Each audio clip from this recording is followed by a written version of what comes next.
Yodel. Hey folks, how's it going? Nice to see you, ladies and gentlemen. My name's Dustin Cormier. Welcome to How to Rock Astrology. Today we are going to be reading about Pluto in the first house, or Aries. This is coming from a continued reading of our series, reading from Jeffrey Wolf Green's Pluto, The Evolutionary Journey of the Soul. One of my favorite books. He's one of my favorite writers because he is just so concise and good at delving deeply and viscerally to paint a visceral experience of the Pluto placement that he's talking about. He really just puts it out there in relatable scenarios that he just imagines. He has his own really quite apt system for defining the evolutionary I guess it doesn't define the evolutionary state, but he has this idea that different people can have Pluto in this or that house or this or that sign, and even have Pluto's lord. In this case, if Pluto's in Aries, then the lord would be Mars. Mars would be in this or that sign, and these represent a doorway for expressing Pluto through Aries. Mars acts as the channel, the dispositor for the Plutonian lessons and energy. And whatever that placement is, even if Mars is in Cancer, it's debilitated in Cancer, that would show a real struggle, a real tough expression of this Pluto energy, indeed. But there can always be a person in an evolved state who can take that energy, even with Mars debilitated, even if that, in that terrible scenario, this could be the soul of a sage who just happens to be working out a Pluto in Aries energy that is debilitated in that way. And a sage can always look at the blueprint and digest and absorb and realize and transmute the alchemy of a karma differently than a regular person who is not in that evolved state.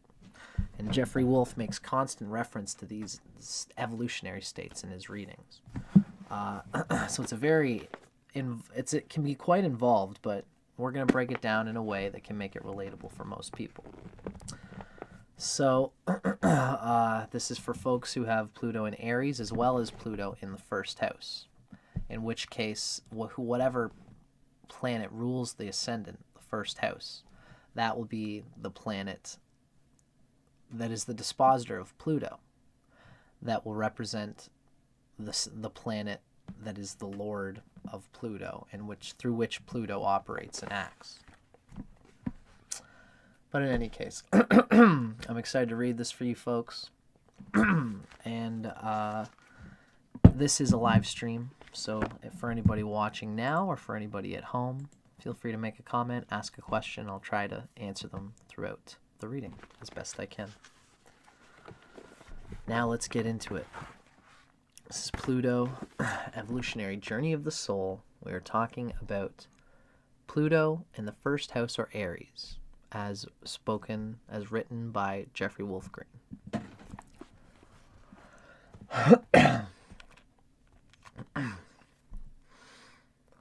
Pluto in any angular house or sign shows that a new evolutionary cycle is beginning. Cardinal signs and houses. This means that a whole evolutionary cycle has come to a close, being in Aries, or the first house. Pluto in the first house, or Aries, will thus correlate to an individual who will feel that they have a special destiny to fulfill. They will feel this sense of special destiny on a very instinctual basis. This sense is based on the fact that there is a new evolutionary cycle beginning for them. The first tentative steps to develop and actualize this new cycle have begun in the most recent prior lives for these individuals. Since these people have begun a new evolutionary cycle in the very recent past, they will need and they will gravitate to independence and freedom in this life. These individuals will likely be self-centered and somewhat narcissistic in early life. Primary allegiance and identity is with themselves. They have and will desire freedom and independence to initiate and fulfill any desire or experience they deem necessary, because experience is the vehicle through which they discover or become who and what they intrinsically are. This emphasized need for freedom or independence is compulsive because the new evolutionary cycle that they have embarked upon is so instinctual. There is an intense sense of personal discovery that is felt at every moment. In other words, something new could be discovered or realized at any time. Because the sense of self-discovery is not conceptually formulated, self-discovery is linked to that which is to come. Thus, the sense of a special destiny that is waiting to be discovered demands essential independence and freedom. These individuals must be free enough to pursue whatever experience comes their way in order to realize or discover something about themselves that they did not know before. It is the instinctual attraction to the immediacy of a potential experience that serves as the vehicle through which this sense of special destiny and self-discovery can be realized. It's the instinctual attraction to the immediacy of a potential experience that serves as the vehicle through which the sense of special destiny and self-discovery can be realized. I just wanted to, sometimes I'll repeat these just for emphasis' sake. Also to just drill it in my own brain.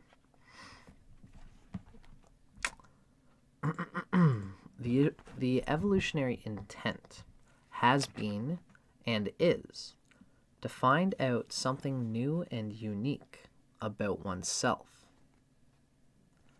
This evolutionary pressure sets in motion a process of continual becoming that is highly magnified or intensified.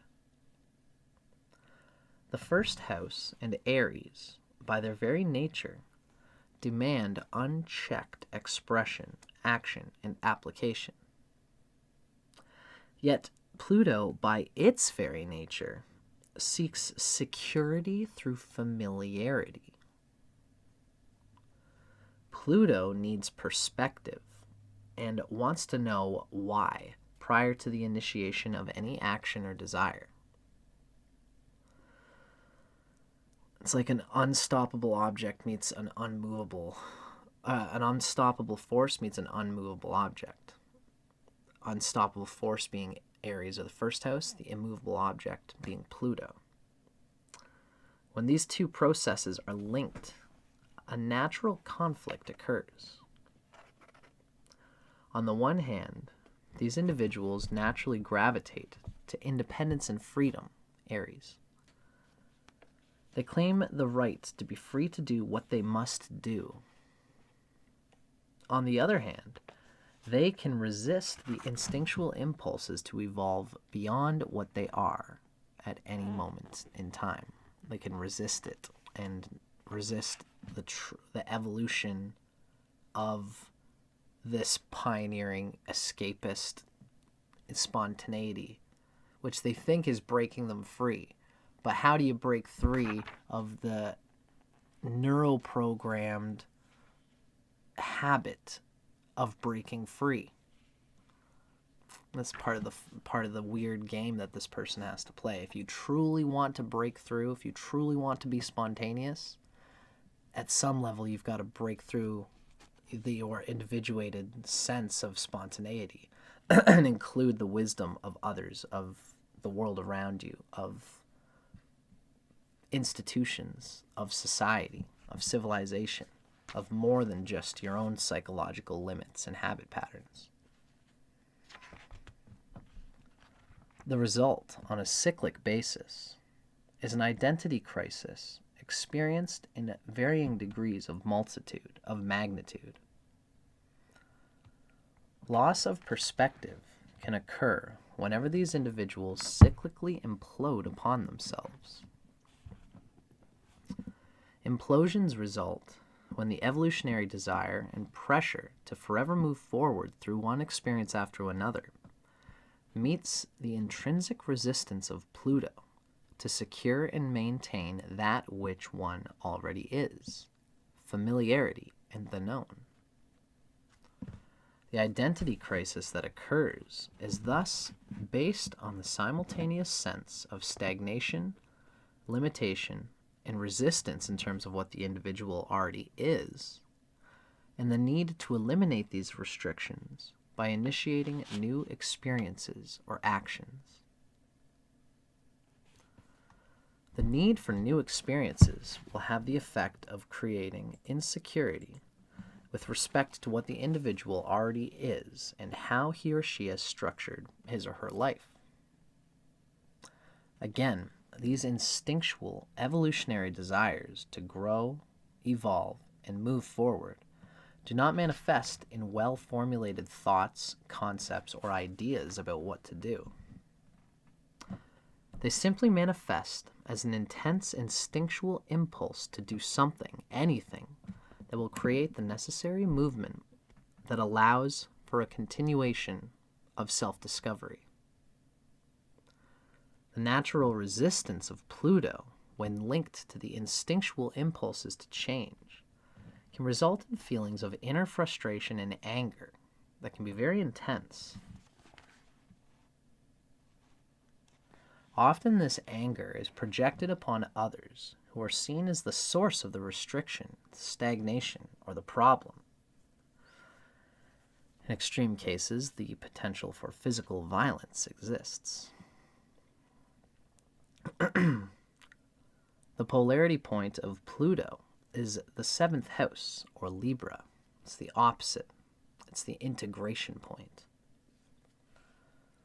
The evolutionary desire or intent of this sign or house is ignited as the cycles of identity crisis continue and deepen. It is ignited as the loss of perspective creates cycles of inner torment and anger. The evolutionary desire will progressively lead these individuals into relationships with others. The process of self-discovery and the actualization of a special destiny cannot occur by maintaining a primary allegiance to just themselves. The prior life instinctual impulse to maintain freedom and independence promotes a natural loner coming into this life. The vacuum of individual isolation from others that has maintained this prior evolutionary need and impulse will promote the identity crisis because the person has reached an evolutionary limitation that is rooted in themselves. The loss of perspective experienced during the identity crisis will manifest as a desire to initiate relationships with others who can help the individual answer the question, who am I and what am I? By experiencing a personal limitation wherein these questions cannot be answered completely within themselves, the individual must learn how to open up to other people. Who am I? What am I? These will be the stated or unstated cries leading to interaction with others. These individuals will subconsciously attract other people who can have a rather shocking effect upon them. This shock effect can occur through the information, advice, or perspectives given to them by others. The vibrational resonance emanating from their souls attracts those who will help the individual answer these questions. As a result of this natural process, those with Pluto in the first house will be instinctively attracted or repelled by many other people. Often, the attractions are linked to a sexual or a physical magnetism. Such attractions may or may not be acted upon, depending upon the contributing factors in the person's total nature. Mars may be in Capricorn, for example, which would help them have discipline and a certain regard for the fact, for their sexual capacity. In all cases, the basis of an attraction to another will be what I call hypnotic attractions that occur on a very instinctual basis. The individual does not consciously know what the basis of the attraction is. It just is. And, of course, others can be attracted to the individual in the same way. The basis of the hypnotic effect, either way, is a natural vibrational resonance emanating from the soul that creates in each person a feeling that they would learn something about themselves because of the relationship formed to the other. These first house Pluto people naturally draw others who can help them fulfill their evolutionary requirements, and others are drawn to them for the same reasons. This process works very instinctively and can be quite fleeting in effect. The time duration of this type of relationship does not matter. That which occurs through the encounter does for this person. Some relationships will be longer lasting than others. Some will be sexualized, others not. When these individuals feel the instinctual attraction to another, there's a natural desire to find out what the basis of the attraction is. Frustration can result if existing circumstances in life do not allow them to follow through upon the attraction. These circumstances can involve many things, including involvement with someone else.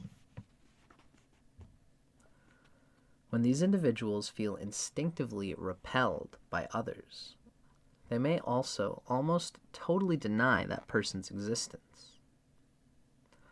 Sometimes this attraction-repulsion dynamic works in such a way that they feel repelled by the very people they feel attracted to, because the attraction may directly threaten the existing nature of their reality. Relative to the three basic reactions to the evolutionary and karmic requirements for this life, these individuals can react in three possible ways to the attractions they feel towards others and the information coming to them from others. One way that they can react is total rejection of the information or attraction if the individual felt threatened or attacked by someone else, or if they felt another's intentions were suspect. Reaction number 2, to take in the information or follow the attraction wholeheartedly if they felt the intentions or motivations of another were sincere, pure, and worthy. Reaction number 3, to reject some attractions or information, and at other times take in some information and or follow an attraction.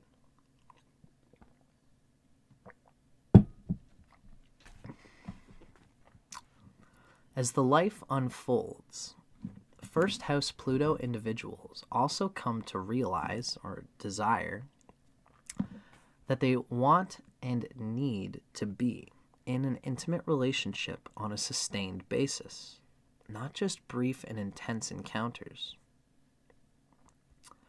From the standpoint of evolution, these individuals are literally learning how to be in relationship on an equal basis. They are learning how to give rather than take, listen rather than dominate a conversation, learning that they are equals with others and that they are just as important or unimportant as anyone else. By learning how to give to others first, they will learn that their own needs are answered as a result. By learning how to listen, they will know what to give. By listening and giving, they will learn the evolutionary lesson of equality and relativity. Commonly, most of these people will experience difficulties in relationships that revolve around confrontations of an emotional, intellectual, or physical nature in the early part of life. Often, they must experience the sense of being attacked or attacking, of being misunderstood or misunderstanding another. These experiences occur to trigger the realization of where they and others are coming from, the motivations, intentions, and the basis of an attraction or repulsion. In other cases,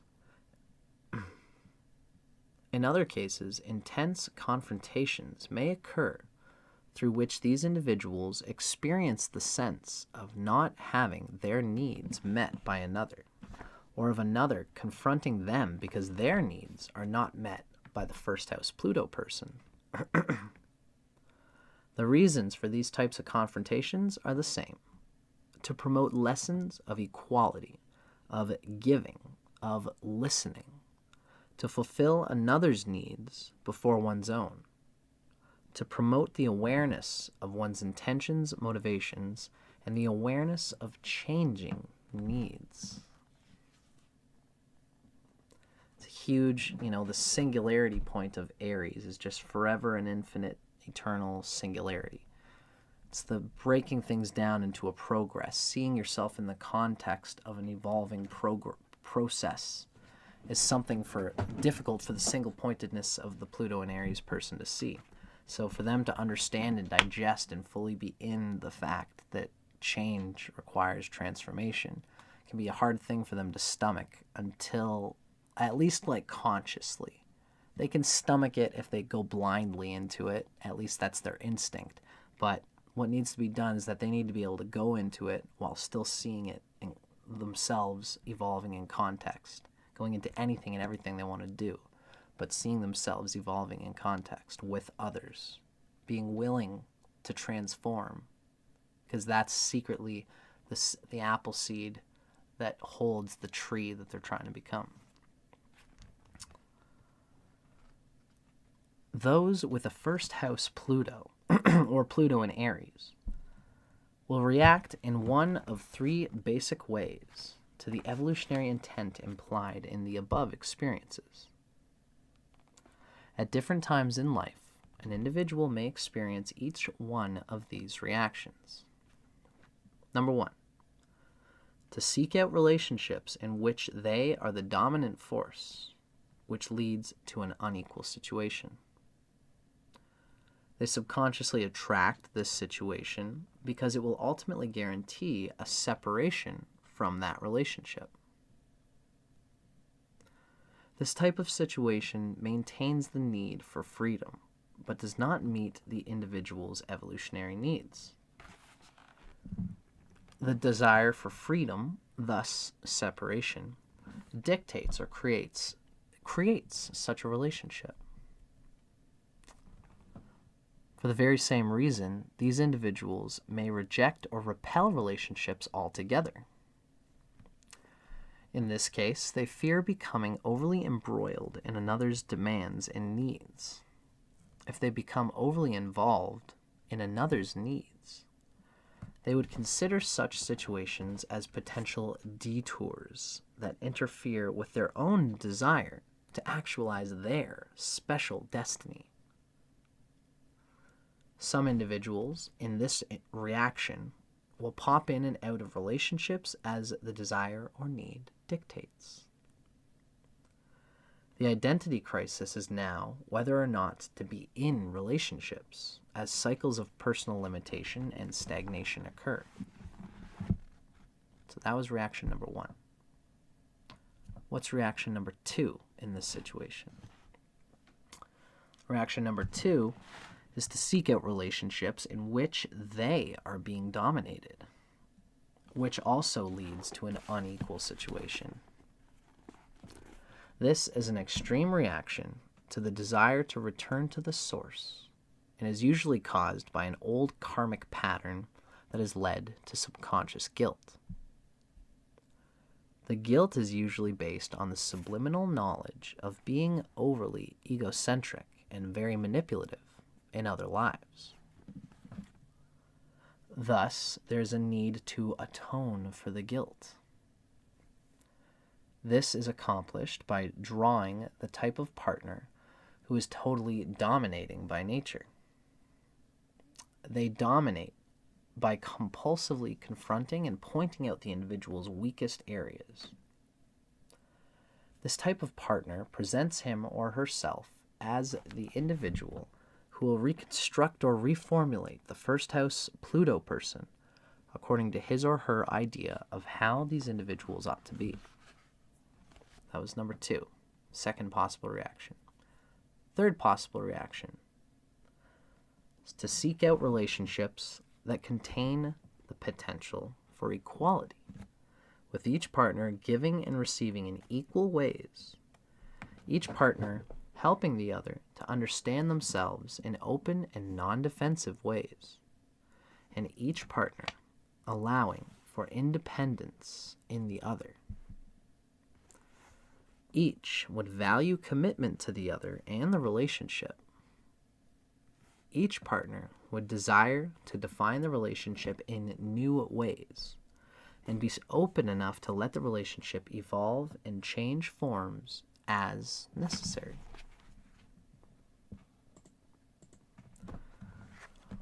The evolutionary prescription demands that these individuals learn how to balance their need for freedom and independence with their need for relationships. Rather than falling into an either-or situation, the evolutionary need is to realize that both needs and desires are relevant and necessary, and most importantly, can be sustained. Such individuals must learn that the optimal relationships for them are with others who encourage and allow for their freedom and independence. They must learn to recognize that this rhythmic need to be alone or to be with someone is not predictable, nor is it known to the individual prior to its instinctual manifestation. The challenge is to follow these opposing rhythms as they present themselves. If this is not done, then loss of perspective, emotional distortion, misidentifying the cause of a problem, and an identity crisis will occur. If these rhythms are followed, then these reactions will be minimized.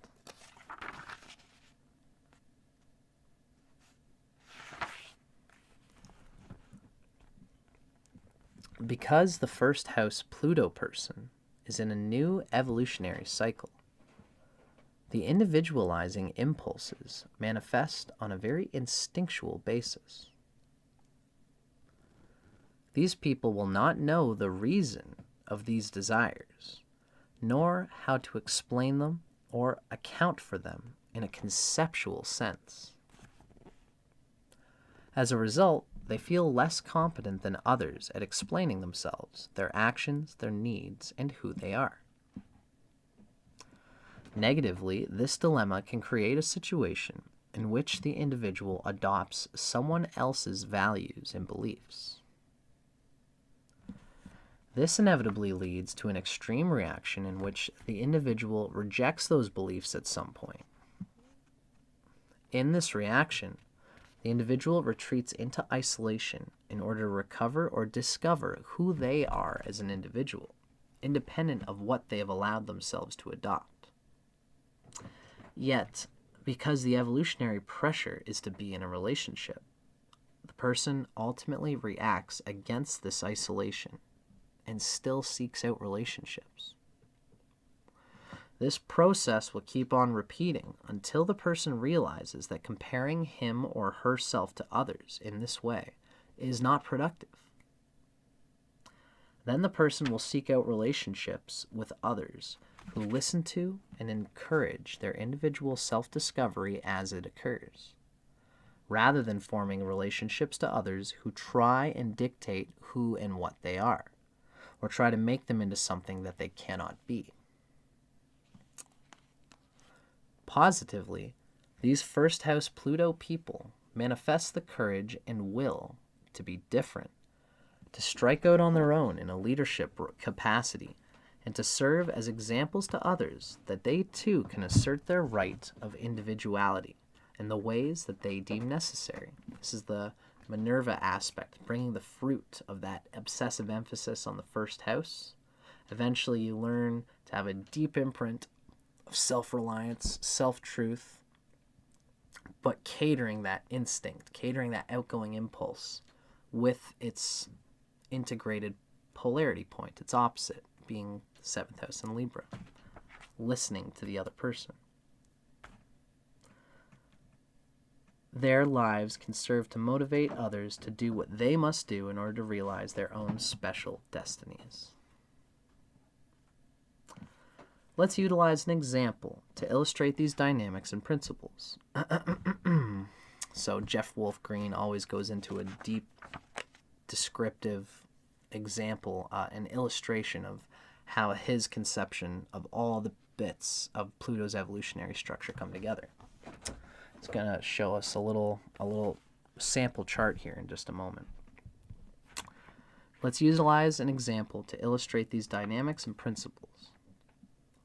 This individual has Pluto conjunct the North Node in Cancer in the first house. It's an interesting one for Pluto to be conjunct the North Node in Cancer in the first house. The planetary ruler of the North Node, the Moon, is in Leo, conjunct Neptune in the third house. And then let's say that the South Node is in Capricorn in the 7th house, and its planetary ruler, Saturn, is in Scorpio in the 5th house. I know this is a lot of figures. I'm going to show you the chart diagram. This is all these little bits of information are really the meta framework nexus, that you have to see all these parts chiming together, hitting each other's harmonic resonances, and if they bump into each other, he's going to talk about it. He's going to explain how they bump into each other and how an evolved soul would deal with that harmonic bumping of Pluto being in Cancer and the Moon being in Leo, and the South Node Lord Saturn being in Scorpio, how these different pinion points hit each other, resonate, and reflect off each other. And again, an evolved state can alchemize and transmute the tension and positivity into a sum which is greater than its parts, whereas an unrealized soul will just sink into the wallow of the karmic pain and dissonance caused by these pinions put in these places. So this person has Pluto conjunct. Let's just show you what we're looking at here, folks. I wonder if I can do something like this.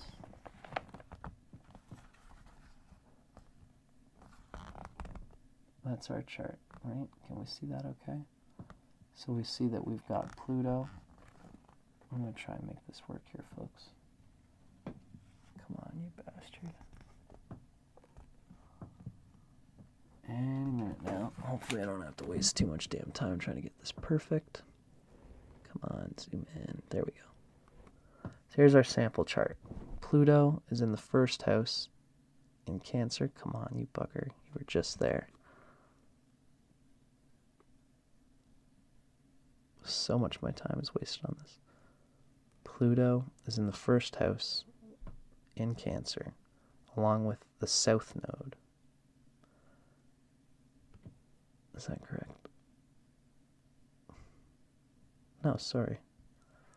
Pluto is actually with the North Node in Cancer, which means the South Node is in Capricorn in the 7th house. Pluto's lord, the Moon, is with Neptune in Leo in the 3rd house. Venus being, I guess they're showing Venus because it's 90 degrees and square to the South Node and Pluto.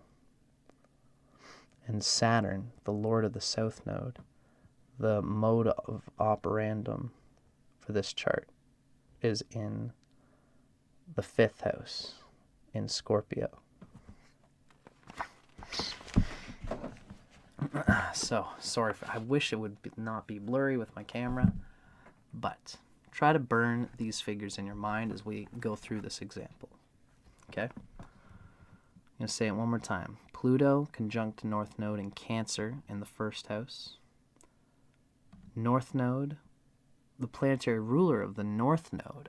That's why the Moon is in there, of course. So that's also Pluto's lord, as well as the North Node ruler, would be the Moon, because Pluto and the North Node are in Cancer.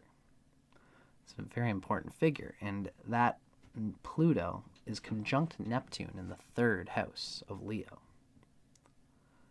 South Node, being in Capricorn, is in the 7th house, and its ruler, Saturn, is in Scorpio in the 5th house. So we can see that 7th house South Node, which survives through others, through 7th house things, which really subsists and operates through others, is getting its kicks, employing itself and its energies through the 5th house, through romance, and even obsession is possible there because the Saturn is getting and staying alive through that 5th house, through for the South Node. So let's see what Jeff Wolfe says about it. Pluto also happens to be square Venus in Aries in the 11th house. It's a very specific chart example.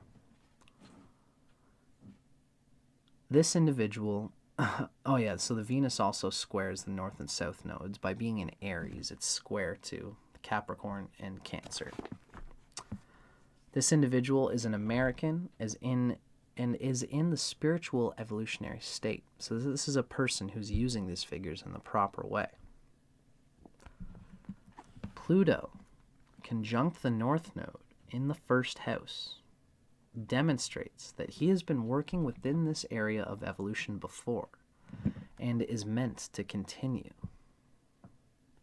In other words, he must maintain primary independence and freedom in order to actualize his special destiny. Yet, with Venus, the planet of relationship, squaring Pluto and the nodal aspect and the nodal axis, the North and South nodes, there is unfinished business with respect to intimate relationships and the emotional issues therein. With the South Node being in Capricorn in the 7th house, with respect to Saturn in Scorpio in the 5th house, his own approach to relationships was based on his authoritarian nature. He needed to be the person in control of the relationship, that's Saturn, in order to feel emotionally secure. These symbols also indicate that in prior lives, he had inherited positions of social responsibility and power from his father, and he had likely been a member of the nobility and the ruling hierarchy. South Node, past life, emphasis in the 7th house. Being in Capricorn as well relates to that. His marriage partners were also picked from the noble or ruling class. These arranged marriages did not fulfill his emotional needs, and he seems to have controlled these situations by controlling his own emotions. He withheld his emotions through fear of rejection, and because he did not know how to express them. This emotional dissatisfaction promoted a rebellion, and so he left the constraints of his family and the inherited obligations. He began to travel far and wide, searching for ideas and truths of a transcendent and spiritual nature. His relationships were now formed with teachers and communities of like-minded individuals. He attempted to live his life with respect to intellectual and spiritual ideals, and to go it alone. Wandering through many lifetimes in this way, he began to evolve very rapidly on a spiritual level. Yet, in this present life, he was destined to confront the unfinished business of intimate relationships in order to recover the skipped steps of the emotional suppressions of many previous lives. His soul needed to do so because further growth at a spiritual level could no longer occur. In this life, he gravitated to all the old patterns mentioned above. He became a spiritual teacher and attracted many followers. He wrote books based on his own experiences upon the spiritual path that encouraged others to take charge of their own lives in a spiritual way.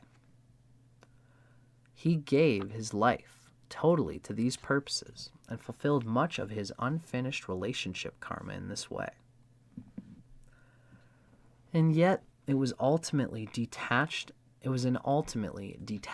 and impersonal way of doing so. He would not allow others to get close to him on a personal, emotional basis. He became suffocated in the special identity that he had as a spiritual teacher. Others saw and held him in a special light. Very interesting. He didn't really get what he was looking for there. I'm just noticing a comment from our friend Crow. I'm glad to hear that you're enjoying it, Crow, my friend. I really do enjoy adding my own little spin on what we're reading in these books. This suffocation finally translated into yet another rebellion, wherein he desired and threatened to dissociate himself from his position and his special spiritual name. This identity crisis was founded upon his need to relate with himself and others in a much more personal way, in an emotional way that was based on equality. Then, on one of his journeys, he ran into a woman who resonated with his soul on a personal level. He felt he had found his soulmate. She felt the same way in the beginning. They married. He took her back home to live as an example of a new kind of spiritual relationship. She served as a vehicle through which he could recover and feel the emotional dynamics and issues that had been suppressed for so long. Yet, in the end, she left him because she was not, in her own evolutionary state, prepared for the role he had carved out for her. This event also occurred as an element of karmic retribution for his own leavings and rebellions during other lifetimes. But it also promoted a positive outcome. The sudden and unannounced leaving forced him to examine himself in necessary emotional ways, where he had been coming from and for what reasons. It promoted a metamorphosis, wherein he became emotionally free to express his feelings, moods, and emotions with those he trusted. He would now hug people, hold their hands, and above all, laugh at himself. The suffocation of his old self-imposed image and identity, reinforced by his followers, now gave way to a more human and well-rounded identity and image that allowed him to receive the emotional input and giving of others. He finally wrote a book on how to spiritualize the dynamics of marriage.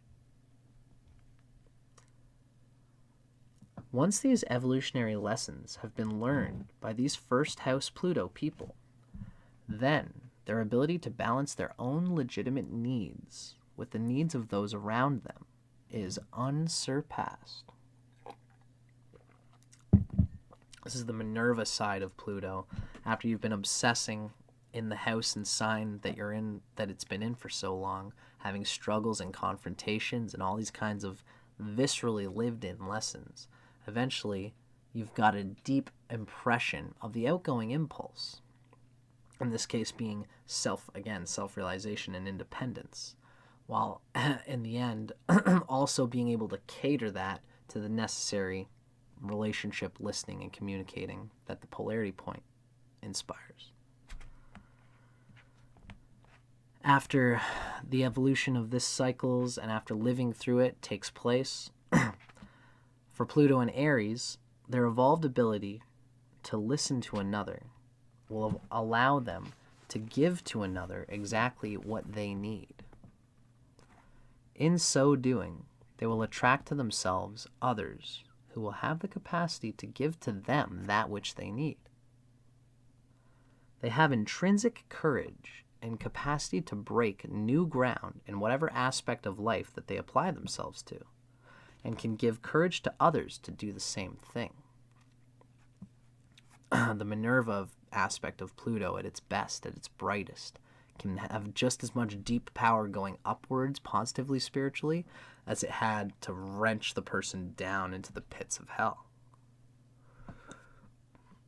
Excuse me. It's like I always describe it as like a pinball plunger. The harder down you pull it, the faster and higher up the pinball goes. Furthermore, these individuals can become aware of the basis and nature of their desires, and why and how those desires determine their reality. They can apply this knowledge to others as well, and help others become aware of the basis and nature of their own desires. This knowledge can be used to help themselves and others make the right choices as to what desires should be actualized and which ones should not. It's a great level of discernment, of self-realization capable with anyone with this thing. Come on, camera, stop doing that. My camera just goes blurry sometimes. It's like an actual human eye. It's kind of neat. It's just like automatic or whatever. I think it's very interesting that Ram Dass happens to be one of the people that we see as an example in here, because Ram Dass is very discerning about where he puts his spiritualized energy.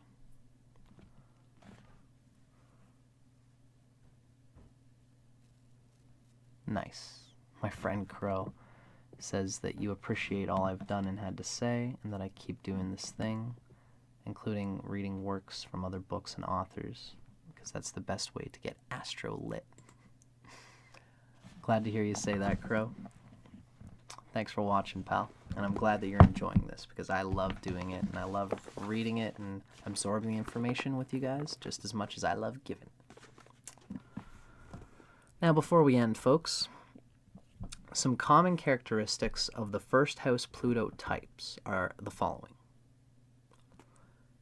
Intense individualists. They can be very strong-willed. They can be intense, magnetic, bullheaded, defiant against arbitrary authority, courageous. They possess inherent leadership abilities. They're not given to meaningless conversations. They have a penetrating gaze. And they can be hard to get to know deeply. They have very strong physical bodies. find it also interesting that Karl Marx is another one of the famous figures that Jeffrey Wolf gives as a Pluto in the first house figure. Karl Marx, interestingly, has this real interesting self versus other dynamic going on, because he's kind of like got that communist sort of like the subjective bliss and an ease and enjoyment of the individual is what the collective capital economy is for. So the self, the collective is at the purposes of the self just as much as the self is at the purposes of the collective. The imbalance of capitalism, Karl Marx represented an embodied confrontational dialogue with the present thing in play, and that represents the same courageous leadership and forging and pioneering your own concept of things that this Pluto in the first house has the ability to carry through. So, last thing we're going to do is we're just going to look up a few examples of a few charts, or we're going to show what Jeffrey Wolf has given as his own examples of a few charts with these combinations. Annie Besant, Pluto in Aries in the first house, and an Aries rising chart. Wow, so that's doubly the figures. Plus, look at all that stuff in Libra in the 7th. Then we have Ram Dass, who had Pluto in Mars in the first house, Mars technically being in Leo. The first house being Cancer, Pluto being in Cancer there. Moon being, interestingly, in the 5th house from that Cancer, in Sagittarius. I've got another, what's it called? Case study of Ram Dass's chart, which I used as a figure to describe Rahu and Ketu. I have that on my channel if you want to check it out.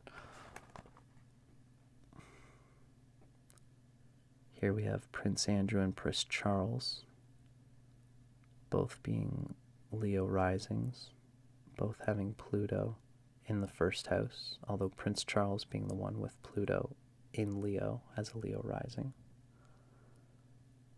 It's interesting to note how powerful the sun would be in this situation.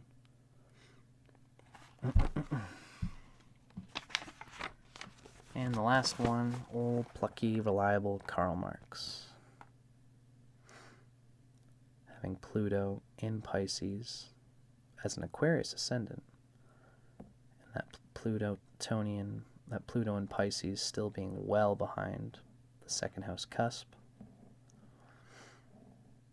Although by Vedic reckoning, I would still consider Aquarius to be the first house. Vedic astrology has a slightly different concept of house cusps and even squares and aspects in a lot of ways, but you know, this is a Western reading and I'm trying to stay true to the vision carried through by this Western author. If you look at my videos where I talk about my individual opinions on how to digest these things, I have different ways of interpreting the outer planets. I carry them through by planetary friendships, the different aspects of Vedic astrology. I'm a Vedic astrologer, but I still use Western tropical measurements. I don't go by the signs going back a sign like the Vedic sidereal astrologers do. But I digress. I hope you guys enjoyed this reading today. I sure as heck did, and I always love doing this stuff for you folks. I think that's going to be it for today for me. It's 2 o'clock in the morning where I am right now. I've been doing videos all day. I just love doing this stuff, like I said. So, if you've been watching live or if you've been watching at home, feel free to drop me a like if you dug it. Feel free to leave a comment, ask a question, and I'll try to speak to it as best as I can. And as usual, if you did enjoy this, feel free to subscribe, because I've always got more stuff coming out that's related. You know, if you dig the way I do this thing and the way I talk and all this stuff, the way I explain things, you might find that I have more videos coming out that wets your whistle. So feel free to hang out with me as we continue the ever-evolving journey of unfolding the gemstone that is esoteric and occult wisdom of astrology. This has been Pluto in the first house and in Aries. Thanks to everybody who's been watching live and everybody